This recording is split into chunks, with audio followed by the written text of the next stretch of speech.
Yes. A equal to 1, B equal to 3, and C equal to 2.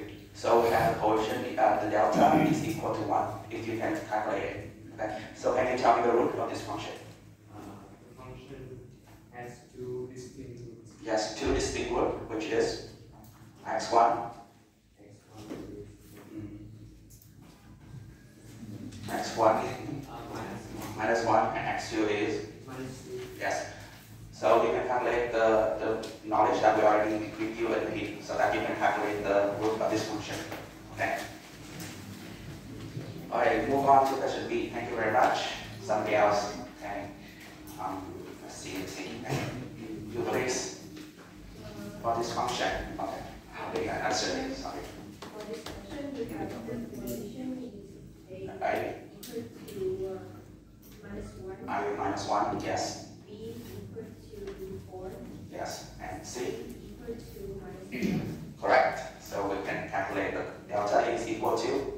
The delta is equal to 0. Yes. So can you tell me the root of this function? This has a double root. Yes, a double root, which is? Equal to 2. Yes, equal to 2. Correct. Thank you very much. And lastly, question C. Anybody? Can you please? So, The function 2x squared plus 5. so the coefficients are A Equal equals 2, 2, yes. B equals 0, C equals 5. Yes. And the delta?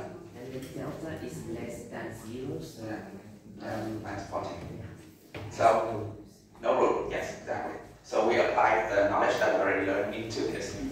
I'm sure that you guys already learned about this in grade 9, but this is just an introduction to how we can approach the quadratic function and their cases.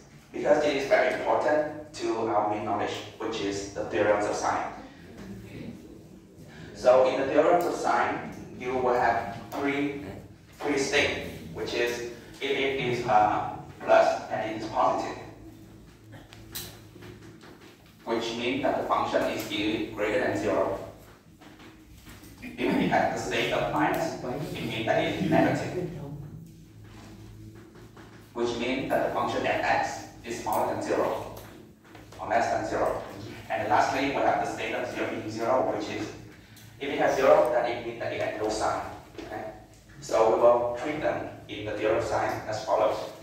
So for a basic quadratic function, y equals to fx equal to ax squared plus bx plus c, you will also have three cases. So case 1, which means that the delta is smaller than 0.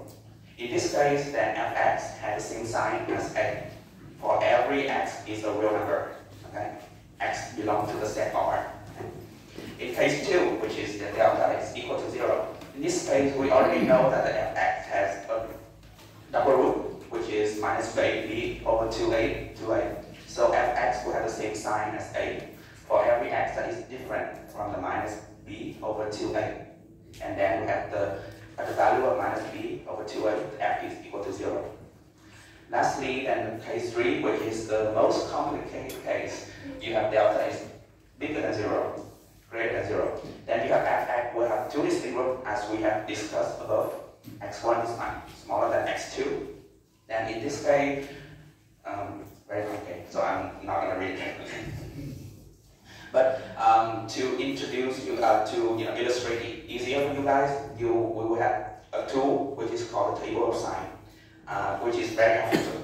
So you can use it to draw out a line for x and fx, and you will assign the sign that is plus, minus, or 0 into the second column, so that it can be illustrated in a much easier way to understand.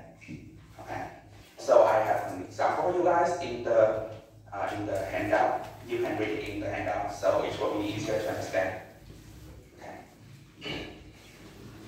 Now we will take a look at how we can use this theorem of sine to solve some problems. So I will move you guys to the application of the theorems of sine. Okay.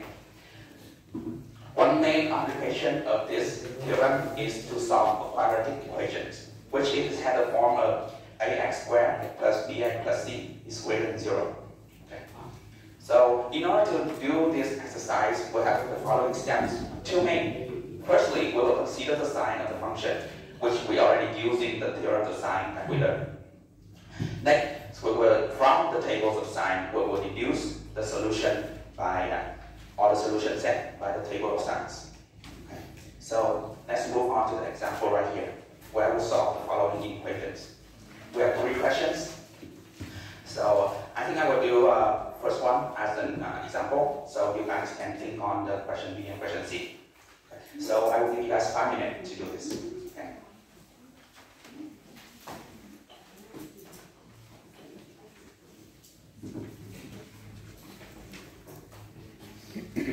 Three questions for 3 different cases. So take a closer look and think carefully about how to solve it.